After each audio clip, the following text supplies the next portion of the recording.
And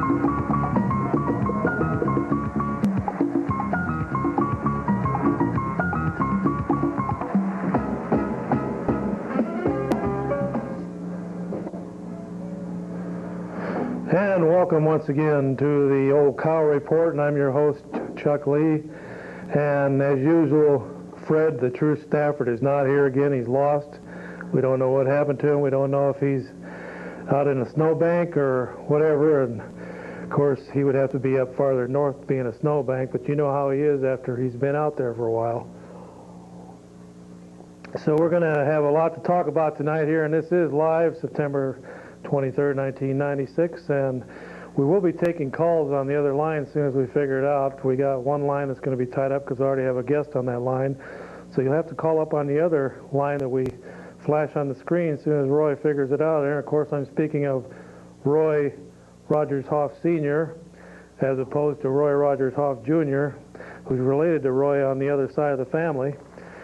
And we will be taking calls here as soon as we get that on there, but you know, there was a big hearing here last week in Eau Claire discussing the arena that's trying to be built downtown, and I don't know if I have a picture. I think I might have a picture of what that is going to look like. It's quite a monstrosity, and of course it looks great there, and I'm sure people are drooling over how exciting it looks to have such a nice big arena here in town, and so it's going to be quite a pitch battle here for the next several months leading up to a April referendum on the situation to see whether it's going to be built or not. Of course, so if anyone sees Fred out there now, you'll have to call into that number as soon as Roy Rogers Hoff Sr. figures it out.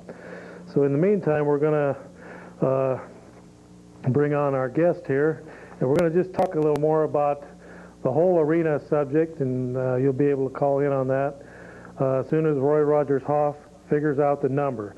And of course, Roy will be putting up the email address there as he gets to it. And Roy's been with me now for 25 years, and sometimes it takes him a while to figure out this technical equipment here. And you know, all these years we've been doing the show now, he's been doing quite a pretty good job of it. So without further ado, we're going to bring on our special guest that we have on the telephone. And Lorraine, are you there? Yes, I am. Okay, and of course that's Lorraine Lee, former Eau Claire City Council delegate from her district, and also she was on the Eau Claire County Board. And how many years were you on the county board, Lorraine? Well, about 8.5 years. 8.5 years of county board, and how many on the city council? 2. Okay, and we're going to have to close the door there because we have a crowd of people in the audience who are being inconsiderate. Thank you very much. Okay, now Lorraine, I think it was last Thursday night, the Eau Claire, the president of the Eau Claire City Council called for a special meeting with the city council in attendance to take public testimony on whether or not to spend $15,000 of taxpayers' money to go to what they call the third study, or the third phase of the studying of whether or not it's feasible to build an arena in Eau Claire. And so they held a meeting in the little dinky city council chambers that you were in for several years, Lorraine, and knowing full well that there's a lot of controversy on this issue, they held the meeting in that little chambers there that's built for about 25 to 50 people, or probably about 50 people. Well, lo and behold, about 300 showed up, and I guess another 50 or 100 just left in disgust when they saw where they were going to have to stand the whole night. And then, of course, during the course of the night, Mark Lewis was lambasting and attacking the crowd in the hallway because they wouldn't be quiet. And it was his fault that the crowd was that there was too many people for the small chambers to begin with, because, as you know, Lorraine, he didn't have the meeting in the Regional Arts Center right across the street, or in the former Civic Center or arena that is being rented now by Mr. Larson for the Holiday Inn. So was it fair to hold a meeting of that big of a controversy in the small chambers like that, Lorraine? Well, no, I wouldn't think so. I do understand, though, that someone had something going on at the Civic Center, but you know, we give a $95,000 a year subsidy to State Theater, and it is indeed a rental agreement. It states right in there that the city can use that building anytime it wishes, no matter what is in force at all. And I felt if something was rented, they could have waited a night or so before they had this. My phone has been running very rampant here about that, because when they had a special meeting one time when it had to do with these bookstores and things, they allowed everyone to speak, and it was jam-packed in the Civic Center. I was appalled by the calls I got. They felt that it was all set up for the pro arena people to be there early and take up all the seats. Of course, I wasn't there. Well, I had a privilege to be on Fred's conservative corner for a few minutes on Wednesday night, and asking people to go down there and watch the process of their tax dollars just slipping away right out of their billfolds, right into the coffers of the city council. And so 300 people or more showed up for that. But of course, Lorraine, before we go any further, I have to call this meeting of the Loyal Order of the Raccoons into order. So now we're in business here, so we can go on, Lorraine. We have to do that at the beginning of the show, otherwise it's not legal, just like a city council meeting. You always have to hit the gavel and call the meeting to order, don't you? Well, I think that's what they usually do. Okay, so now we're in order. So getting back to business now, Lorraine, there is the Downtown Eau Claire Convention Center and Eau Claire Area Convention and Business Visitors Bureau put out a brochure, and I don't know how many thousands of them they put out now, but it's called Getting the Facts, the Downtown Eau Claire Entertainment and Convention Center. Straight answers to your questions and concerns. So what I want to tell the viewers right now is you're in for a long haul of propaganda for the next, well, at least up to the April elections. If they call it at the spring election, it'll be roughly the middle of April. So from now until April, actually it's already started, there's about 300 insiders that have a vested interest in getting this $30 to $50 million arena into the city of Eau Claire. They're insiders, they're speculating on the land, they're speculating on building hotels.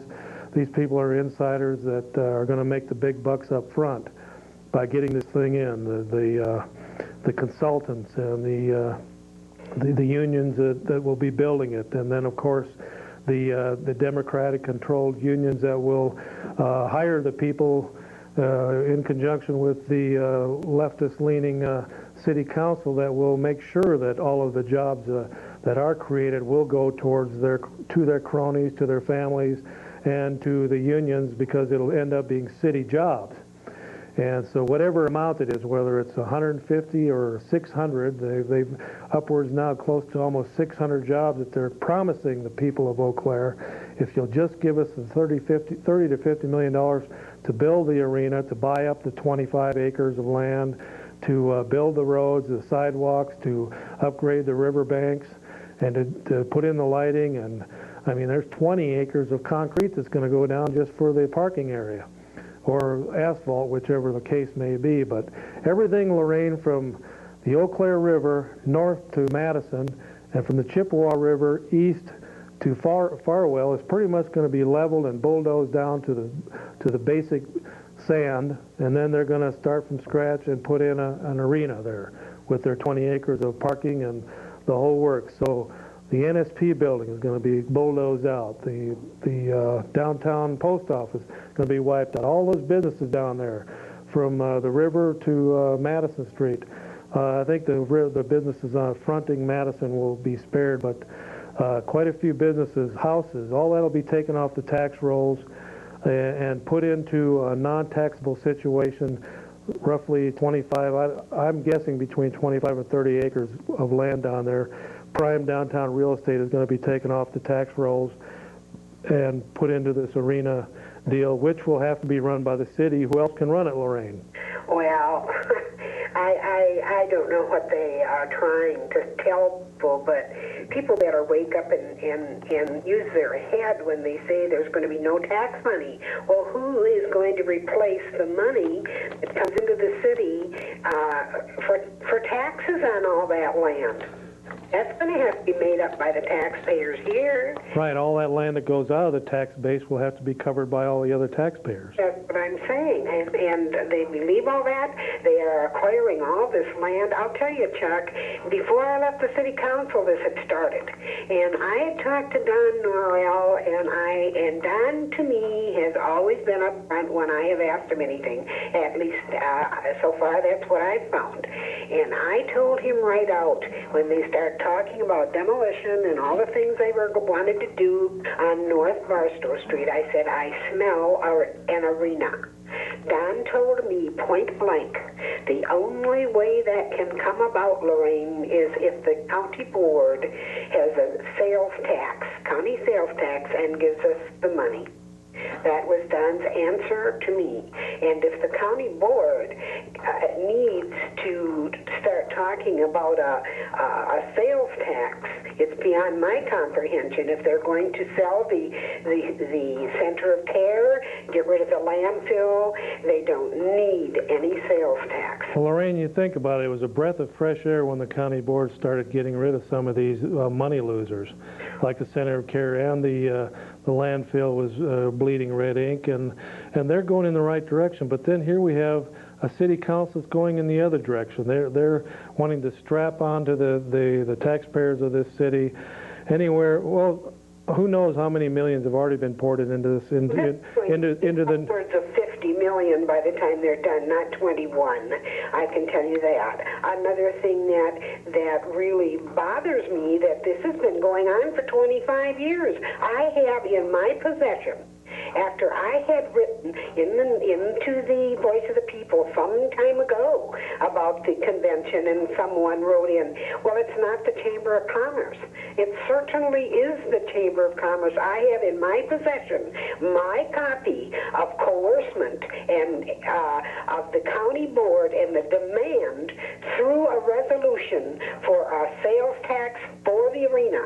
And when they didn't get it, it was in the newspaper in big headlines that the Chamber of Commerce was no longer interested in a sales tax as long as it wasn't going to be spent for an arena. This has been going on. We've had so many studies, and this study here is no different. It's just another chance at it because they know they've got their liberal rubber stamp city council. That's why Mr. Mahala was one of the biggest proponents for changing the form of government for this very reason of the arena. And they spent $100,000 to get rid of the six-pack that has the people's interest at heart. And let me tell you, they collected it illegally.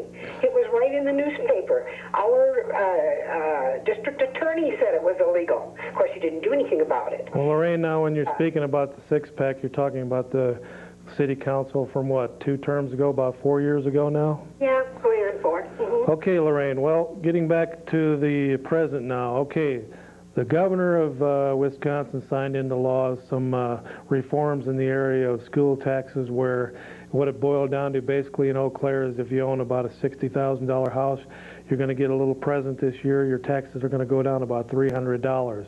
So you can figure your own taxes. If you got a $200,000 house, you're going to get quite a nice hunk of money back.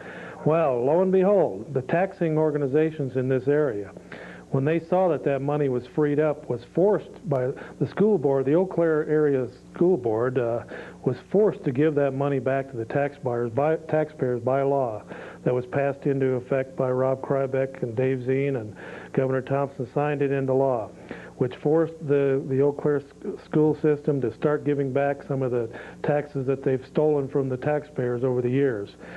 So, lo and behold, the other taxing authorities in the area, the Chippewa Valley Technical College, they saw that money out there and they said, boy, we've got to grab that. So now they want to add on a $9 million expansion building program. $9 million here in Eau Claire, taxpayers, if you're listening to me.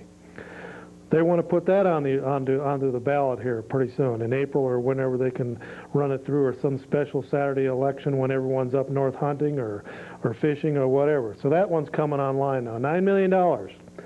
Okay, the Eau Claire Library has an expansion. They want to add on a $5.5 million package now. They see that money out there too. They see that tax dollars that have been freed up. Forced the school board. The school board didn't give it up willingly. They were forced to give that back to the taxpayers. But Chuck, not to interrupt too much here, but to get this in here, they aren't going to be losing any money. I'm not on the city council anymore. I can't stop these things, and they certainly got a set up board this one with the people that are on there. All they'll do is come back and want to borrow another $4 million at 7.5% interest, and you can bond for 4.5 or 5. That's what they were trying to do, and I was on there, and I put a stop to it. That's just double dipping in taxes for the people. Okay, well anyway now, Lorraine, the library is saying that they're wanting to put their $5.5 million building program on the ballot. Okay, you add those two up, that's $14.5 million there. Plus you get your $21 to $50 million arena added on there, and you got a senior citizen center out there that's going begging just to get a couple hundred here and there to build their building. And when you think about it, Lorraine, the thousands of senior citizens in this area that have sweat and toiled over the years and worked in the Uniroyal plant all them years and paid all them big taxes and kept paying them. And some people in 1985 were paying $2,000 on their house. Now, 10 years later, they're paying $4,000. These people just barely kept those houses in their possession because of the very aggressive taxing organizations in this area that just ran their tax bill through the roof. So now they got it jacked up to where all these senior citizens have to decide on whether to pay their electric bill or pay their food bill. Well, and year after year their tax bill goes up. Now, instead of rewarding all those senior citizens who sweated and toiled to keep those houses all these years and kept paying those exorbitant tax bills, now we can't even get a city council that's willing to help them to build a senior citizen center, but yet they want to turn around and fleece those same senior citizens again to tax a $21 to $50 million arena, a $5.5 million library expansion, and a $9 million price tag on a technical college expansion. So Lorraine, where's it going to end? Are the senior citizens going to be able to survive this onslaught on their taxes?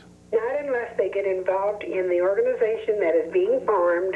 There will be a delegation going down to Madison, because this organization that's going to be formed against this city council and the way they do with our money and the snow jobs they give you to change this form of government back the way it should be. It will have nothing to do with city manager. It'll have nothing to do with anything with a mayor.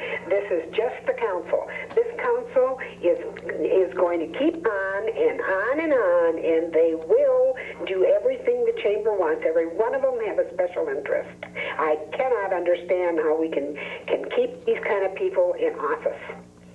I just don't. But if you don't vote for it now, or you don't vote the next time, they'll still be studying it when the second coming is about.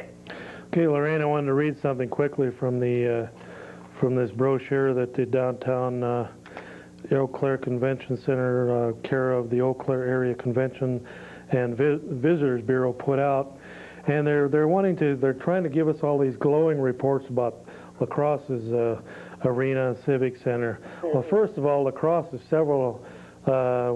at least 200 miles from the cities. Right. So they're not competing head-on with Minneapolis-St. Paul like Eau Claire is. Eau Claire, 90 miles, and you're in the suburbs of St. Paul. And so it's feasible for a place like La Crosse, which you can go pretty much over 100 miles in any direction, and there's nothing out there. So they got at least a 100-mile draw where they're not competing against a metropolitan area like we are. And even then, Chuck, they are not making it either. Okay, it says right here, as standalone entities, convention centers often have a negative cash flow, but has been demonstrated by facilities in similar-sized cities. The community benefits from a significant greater positive cash flow. In the case of the La Crosse Center, that facility has proven so important to the city's economic development, $15 million annual income, impact, and quality of life. that the city of La Crosse is planning to reinvest millions of dollars. The city of La Crosse is planning to reinvest millions of dollars to expand and improve the facility, despite an annual operating deficit in excess of $300,000. Well, of course, they have to keep on trying to make it bigger to think they're going to get something, but this part of the country does not do well with international conventions. And what has Eau Claire got to offer? A 15-minute walk through a pole barn museum with yellowed-out wedding dresses and wood-carved bunnies? I mean, this is stupid. There's nothing here to draw these kind of people with.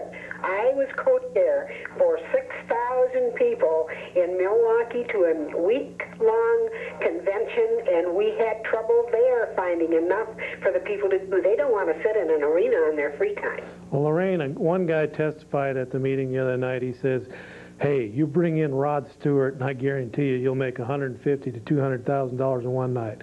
So I got to thinking about the math there.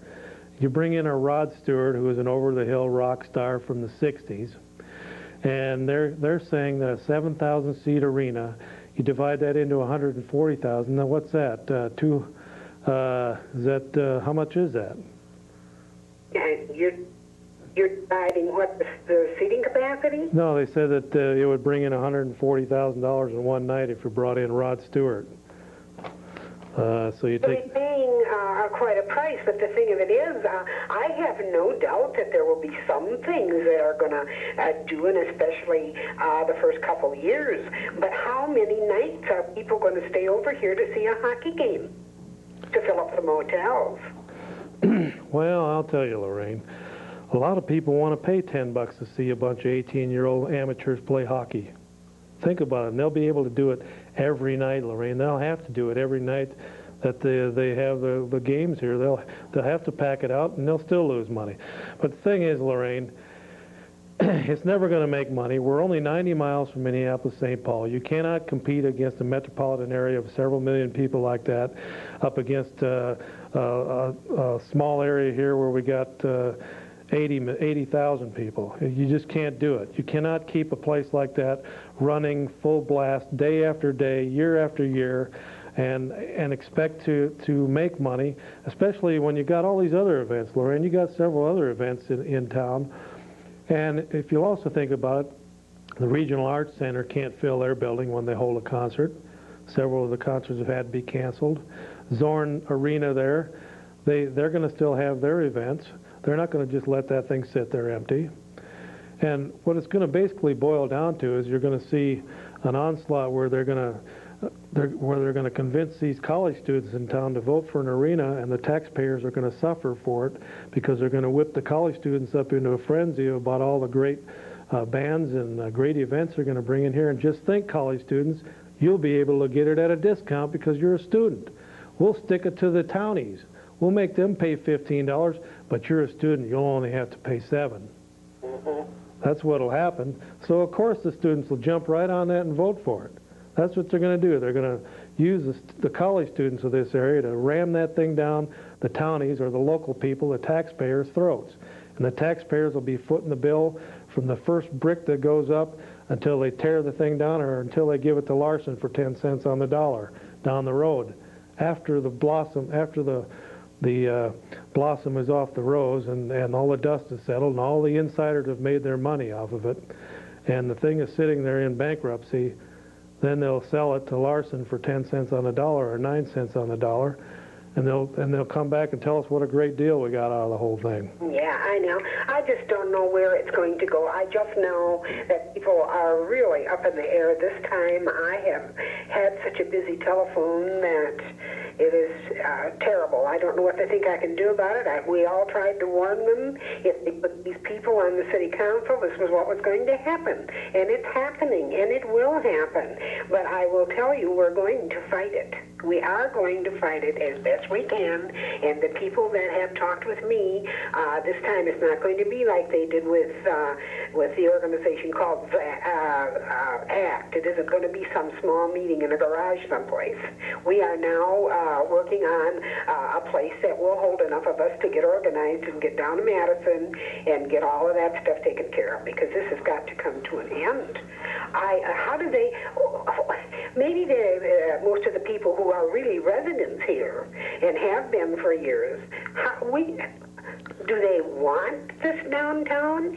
Do they even want all these people around here? We used to have a beautiful city. It is now in three parts: welfare city, and the elite city, and the poor suckers called the peon slaves in the middle here that pay for all of this stuff for both sides of it. Some of our elderly people cannot even take medicine that's prescribed by a doctor because they don't have the money. Lorraine, you know, you think about it. Did you think back when you and Dick first moved in your house there and settled in that you would be paying more now in taxes than you paid in house payments back when you first started?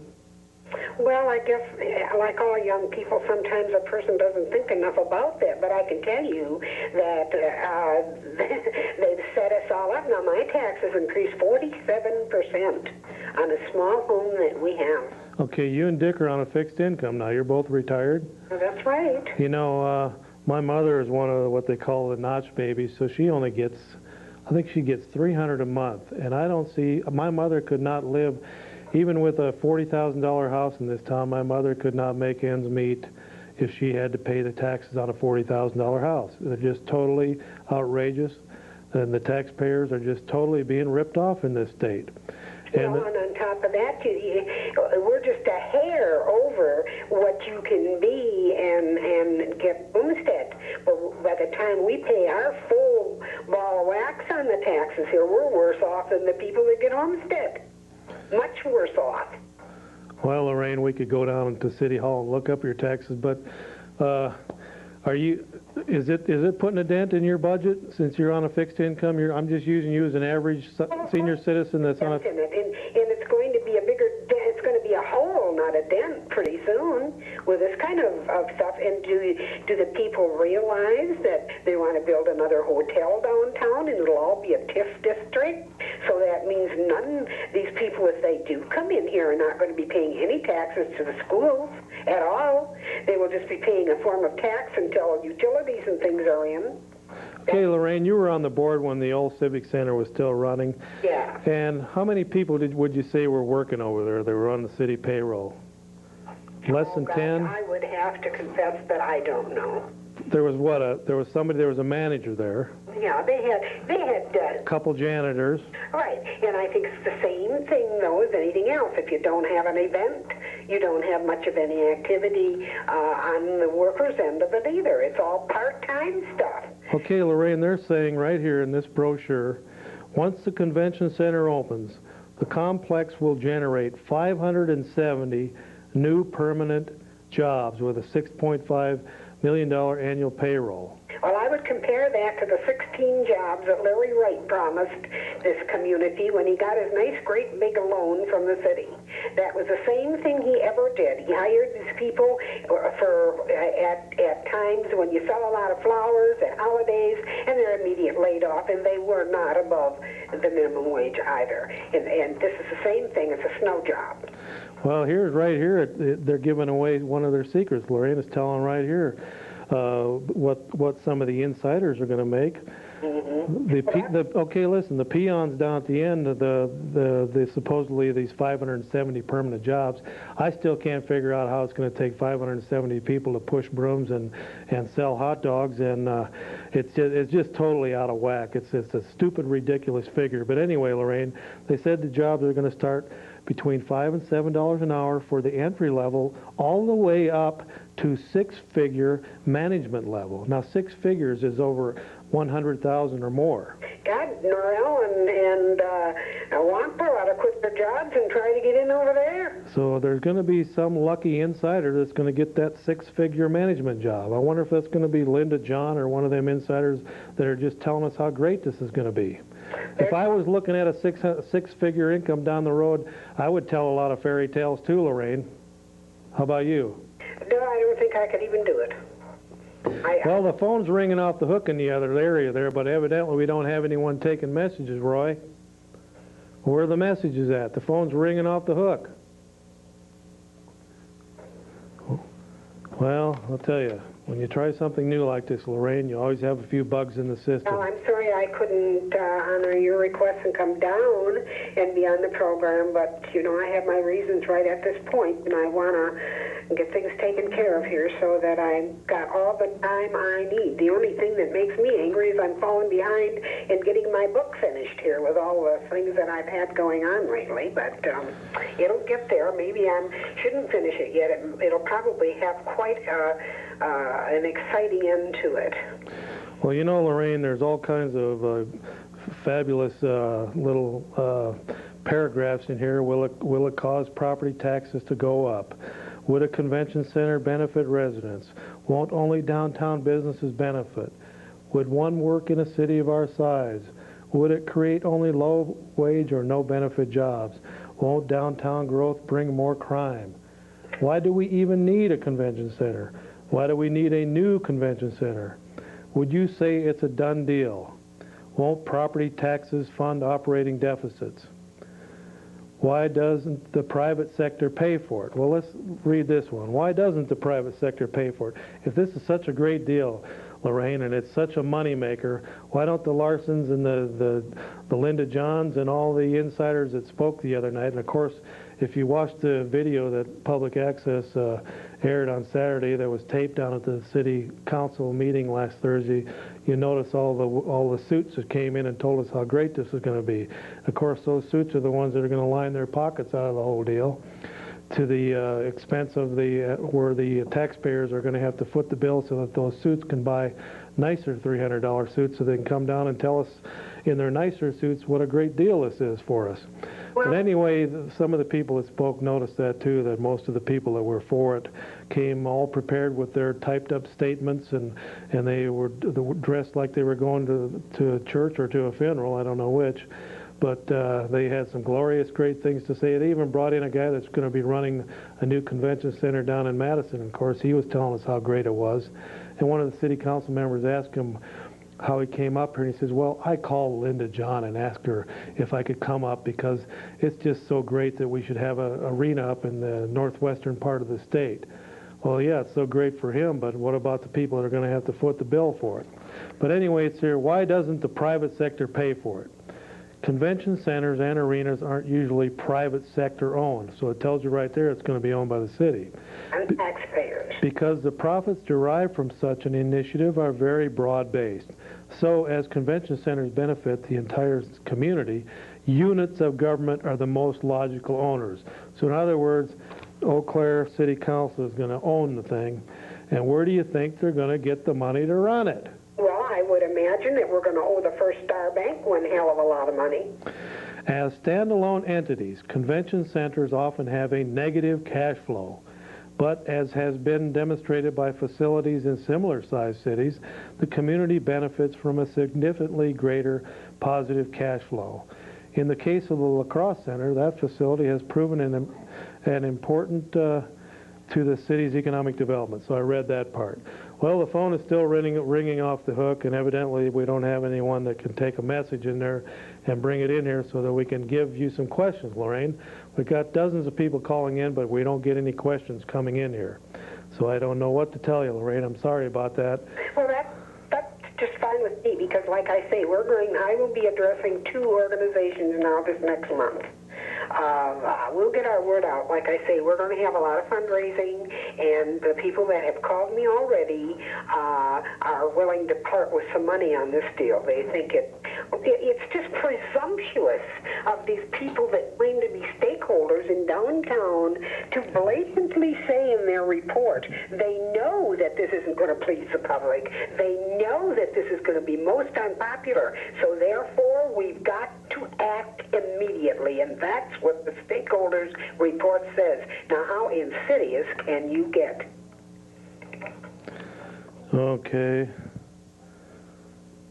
Well, one person here says, Lorraine, skip the arena and use the money for roads and sidewalks. What do you think about that? What did they say, get the arena? Skip the arena and use the money for roads and sidewalks. You aren't going to get enough money to build any more roads and sidewalks except to keep the ones that the people are coming in here to see. The arena isn't even going to be paid for with that. All roads and everything have to be paid for by municipality taxpayers. That's the law. Okay, I saw something here about, won't downtown be difficult to reach? Now, here's going to tell you about their 5-year communist plan that's already, I think we're into our 2nd year of it now. The arena insiders started pushing the city council to start doing improvements on roads several years ago, and the taxpayers were kind of led astray on this because we thought it was for other reasons, but the reasons were because they wanted all roads to lead to a downtown arena. So won't downtown be difficult to reach? Actually planned road improvements to downtown combined with the number of streets to disperse traffic makes the downtown location more accessible than sites with only one major access route. While it may be easier to visualize traffic flow in an outer location with one exit onto a major highway, it would actually be easier if a number of streets are available to disperse the traffic when dealing with high volumes of traffic at one time. It's also going to call for that South Bridge crossing that the Great White Fathers and the people who think they own me have their voice, that the rest of us have nothing to say to put through. They've been working on that for years to come down through the college area. This is just plain sickening. How many times have they already done Cameron Street? Okay, it says here, as far as access to downtown, the city is already in a major process of upgrading the routes in and out of the downtown area. For the arena. Wells Road down to Madison Street will provide access to the North Crossing. Upgrades to Birch Street are scheduled to begin this year, as are improvements to State Street. Also, North Claremont has already been widened to 6 lanes in the area where it connects to Cameron Street, which runs towards downtown. So basically, Lorraine, the best place, if a private developer was going to build an arena, the best place they'd probably want to do it would be in the London Square Mall area, where there is easy in and out access and where they've already got the parking lots already built and the building is half empty. I agree with you on those things, but let me tell you something. That's the way the referendum is going to be worded to it. It's not going to be for the general public to know what the heck they are even voting on. That referendum should say, do you support a convention site with an arena? Yes or no, period. But it will not be written that way. They will bring all this on. Maybe it would be better another place, and the people will think that that's better than nothing. They think they're going to get it anyway. They're voting for an arena when they think they're voting against it. That's happened in Eau Claire many, many times. Okay, even the Leader-Telegram did an editorial, I think the night before, it was last Wednesday, before the meeting downtown at City Council. They said the red ink has been estimated to flow at the rate of anywhere from 188,000 to 542,000 a year, depending on who is doing the figuring and what assumptions are being used. So, Lorraine, what do you think about all these figures? Now, we've had... That's why my article, it was in the paper yesterday, says figures lie and liars figure. So I think I've answered that question. Well, you know, that first study just said it wasn't, they just pretty much said it's not feasible, it's going to be a money loser. And so they rushed out and did a second study that reversed the first study, because now they said there's going to be family programming at the arena. Well, you're still not going to fill whatever that means. 1,000 seats. What do they mean by family programming? What was the other stuff? X-rated stuff they're going to have in here? I have no idea what they're going to do. I will just tell you that I worked for years in large conventions. When we had it in Anaheim, California, we had no problem putting that one on with Disney World and Knott's Berry Farm there. But what do we have for these people in Eau Claire? I tried to put an international convention in La Crosse, and the ticket was so expensive it was heinous. There was no way that we could ever put a convention in there like that. This is going to be a playground for the college. It is going to be nothing but rock bands, and it's going to be sports. And it will last for a while, and all of a sudden it will be defunct, just like everything else that goes through these places. Yeah, but Lorraine, it says right here, would a convention center benefit residents? No. Based on results from other communities with convention center facilities, we can expect residents to realize numerous benefits, including an improved economy, increased downtown property valuation. Well, how can it be And write it off as a tax. how can it be increased if it's going to be off the tax rolls? That's right. And an increase in the number and quality of events that Eau Claire can attract. I don't know if they think a heavy metal rock band with a bunch of drug addicts shooting up in the bathroom is a quality event. Well, that's what's been happening down in La Crosse. I have a lot of people in La Crosse. I had over 400 members in the organization I headed up there. I talked to a lot of them before I committed to these people to dig in on this political action thing that we've got coming here. And let me tell you, what they're telling you is not the feeling of the residents in La Crosse, Wisconsin. Okay, here's some of the things, including concerts, floor shows, that sounds like something from Las Vegas, and sporting events, as well as improved quality of life and sense of community pride for all citizens to enjoy a gathering place for civic events like holiday parties, weddings, and graduations. Won't that be nice, Lorraine? Well, people here can't afford that. Well, it'll cost you $5,000-$10,000 a night to rent that for a wedding. Who's going to be able to afford that except the insiders that are going to get their pockets lined on the ins? See, Lorraine, in deals like this, the money is made up front.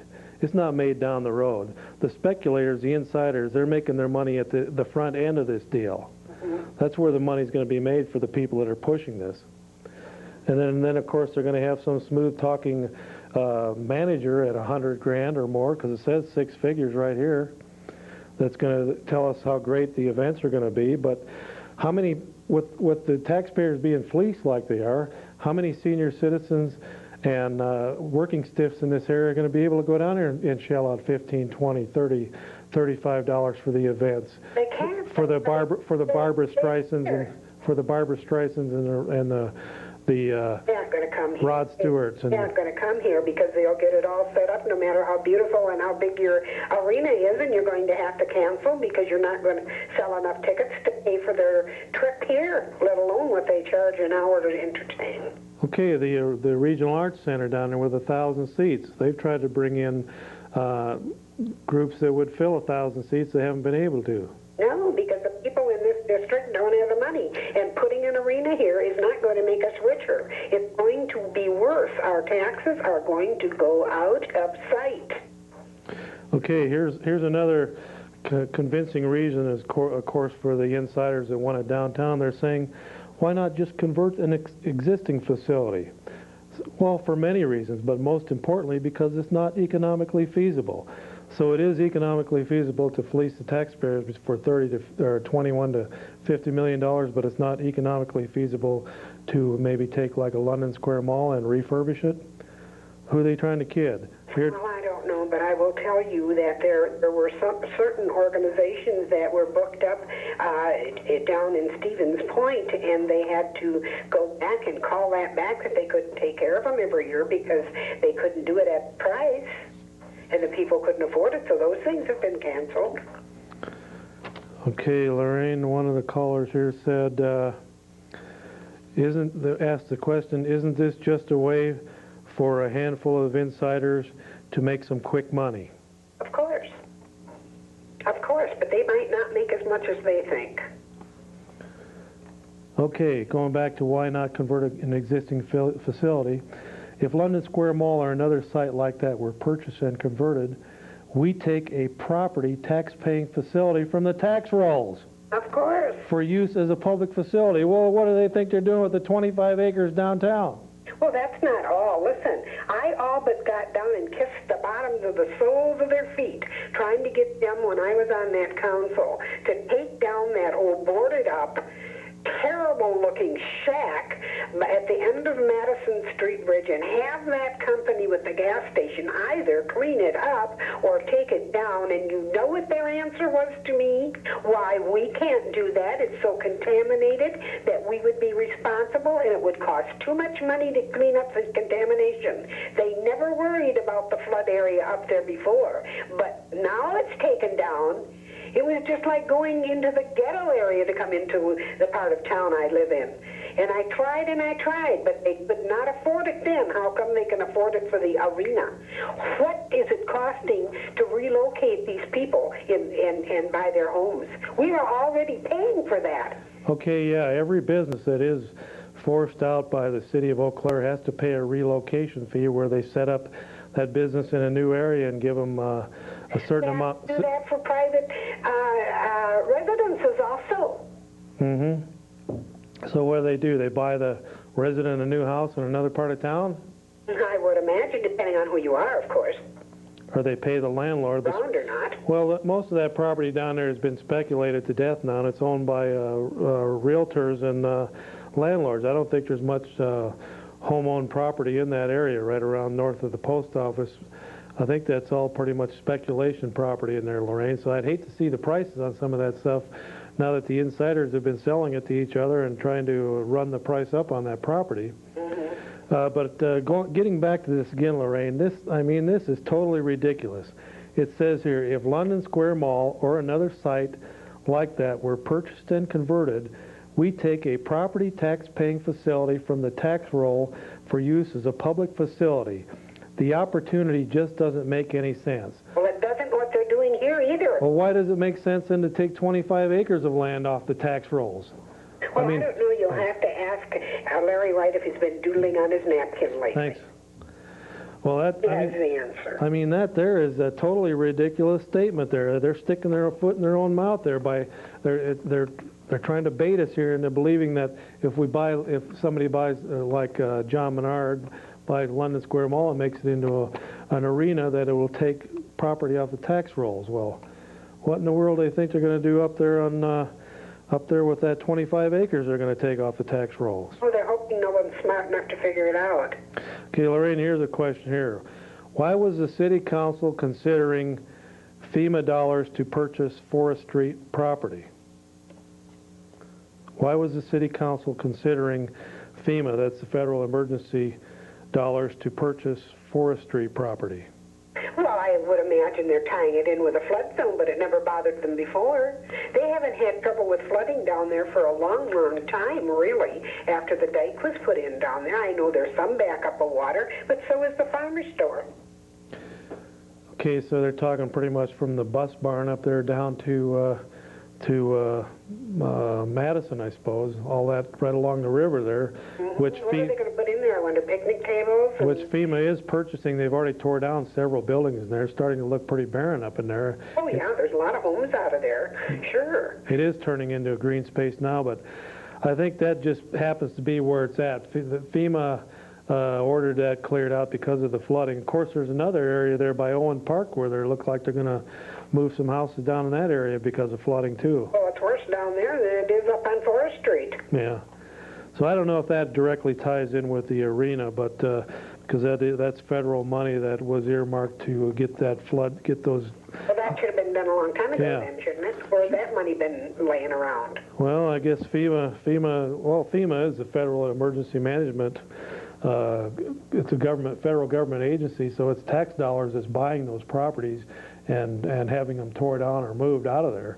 And it's tax dollars that will then... I don't think they have enough money for that. I think we as taxpayers are paying for it. Right, it's all tax dollars in one way or another. It's just it's money that was taken away from local people, sent to Washington, and then the benevolent souls in Washington are giving it back to the local people so that they can tear down those houses in the floodplain area. So there's nothing new there with that. Well, I just don't know where this is heading. I do know if they think the people want this. I would love to ask Linda John when she says that they told us to go ahead with this. Who are they?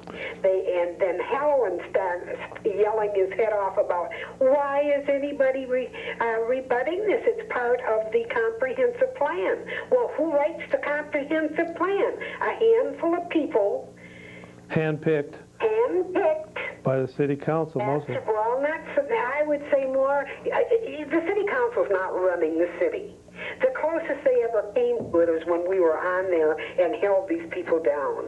It is your Chamber of Commerce, your good old boy network that is running this city, and now they've got what they want. They're rubber stamps that don't care about the people. I'll tell you, the side of a town we came on have been brewed, screwed, and barbecued with anybody doing anything on this side of town for us anymore.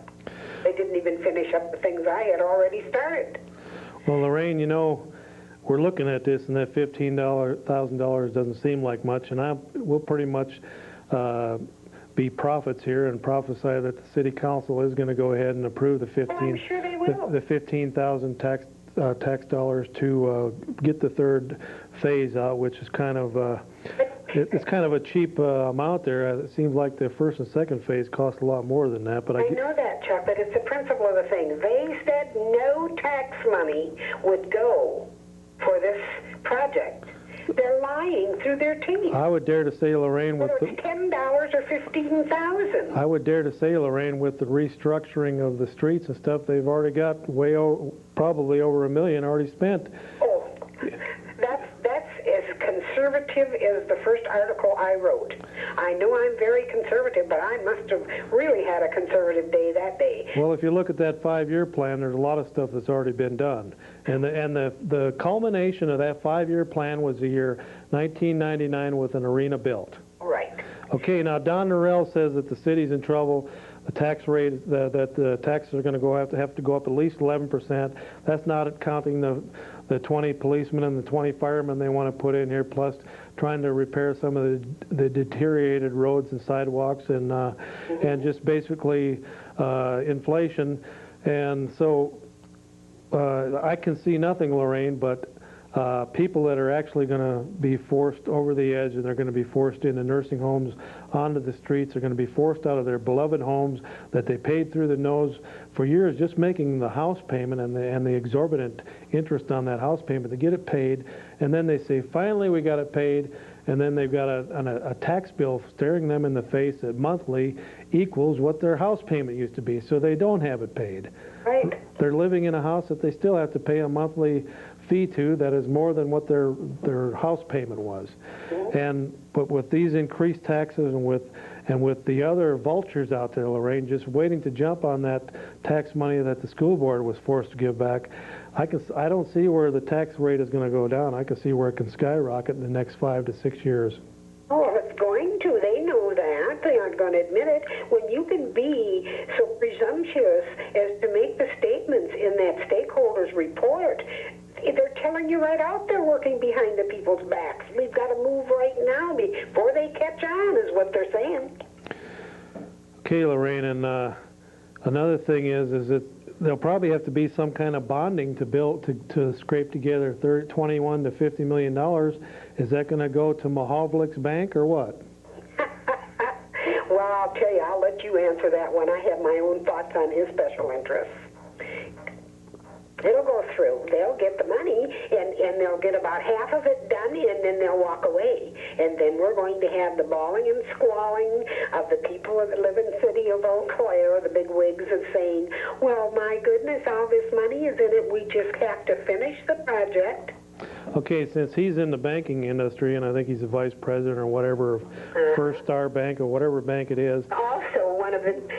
Okay, what I'm saying is, Lorraine, that looks to me like a conflict of interest there. But on the other hand, we also have another member of the city council who has a large, I think it's close to a $250,000 loan still outstanding with the city. In other words, he has a city loan that he's making payments on to the city, and he sits on the city council. And that would seem like a conflict of interest there also.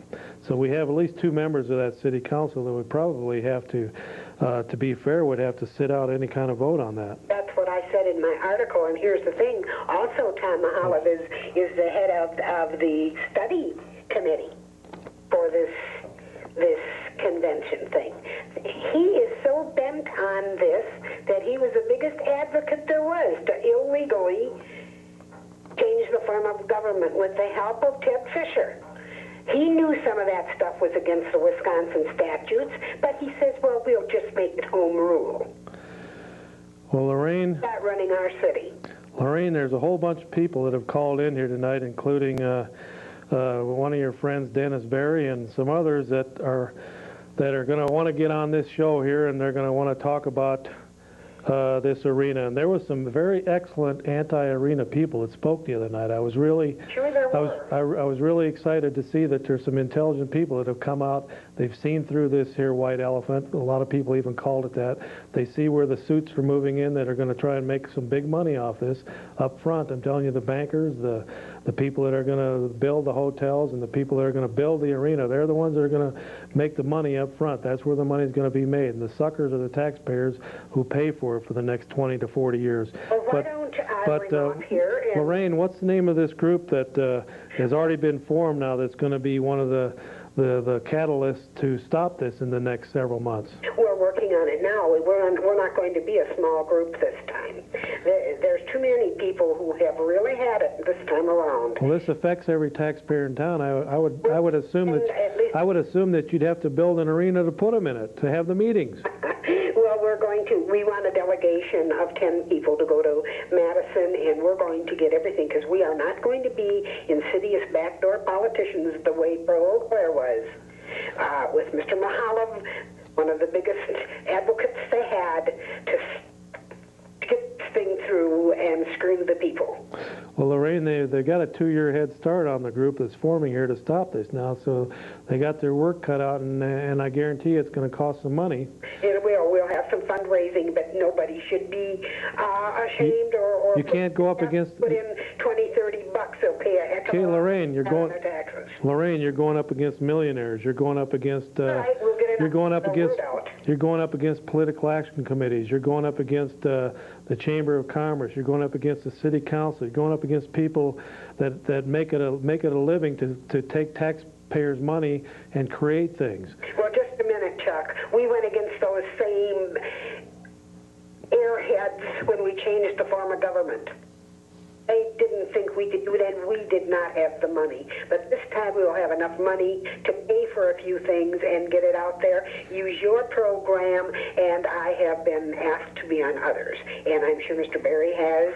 But I'll let you get to them a little bit here, and I'll go out in the other room and listen. Well, Lorraine, we're out of time. I can't call them tonight, but I'm saying there's several people.